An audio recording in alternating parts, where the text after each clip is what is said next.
우리나라 1인당 연간 쌀 소비량이 통계 작성 이후 최저치를 기록하면서 늘어나는 쌀 재고의 해법으로 전통주가 주목받고 있는데요. 최근 100% 국산 쌀로 만드는 전통 증류식 소주가 인기를 얻으면서 생산량도 크게 늘고 있습니다. 이승준 기자가 보도합니다. 전통 방식으로 만든 누룩으로 약주를 비벼오던 이 업체는 최근 증류기를 들여와 증류식 소주 생산을 시작했습니다. 기존 약주에 비해서 이제 선물로 하기가 유통기한이 기니까 선물도 하기 좋으시고, 또 요즘 또 추세가 좀 증류주 갖다가 뭐 칵테일도 만드시고.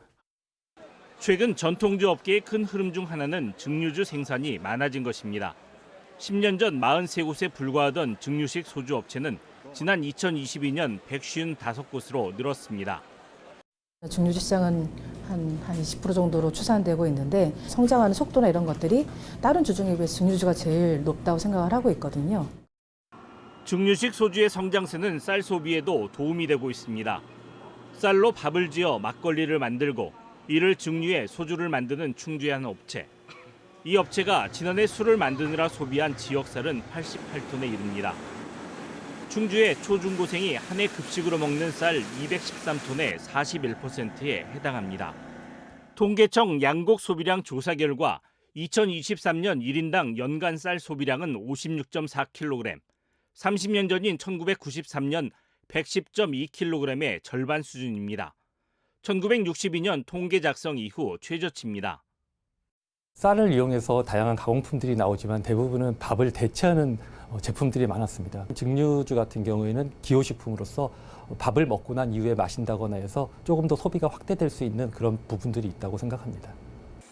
실제로 전통주 등 주류 제조에 쓰이는 쌀 소비는 지난 2023년 기준 전년보다 62%나 증가했습니다. 우리나라도 전체로 보면은 5%에서 10% 정도 돼요. 문제는 대부분 이것이 수입쌀인 겁니다.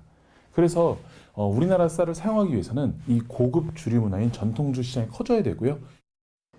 증류식 소주 시장이 커질수록 지역쌀 소비 효과도 커집니다. 시중에서 소비되는 소주는 대부분 수입 농산물로 만든 희석식 소주지만 전통주로 분류되는 증류식 소주는 100% 국산 쌀만 사용합니다. 전통 증류식 소주가 대중화돼 희석식 소주 시장의 10%를 대체할 경우 약 쌀 5만 톤의 소비가 가능해 우리 농산물 소비 확대와 농가소득 증가에 기여할 수 있을 것으로 생각합니다. 밥상에서 줄어든 쌀 소비를 전통주가 새로운 활로를 이어갈 수 있을지 주목됩니다. MBC 뉴스 이승준입니다.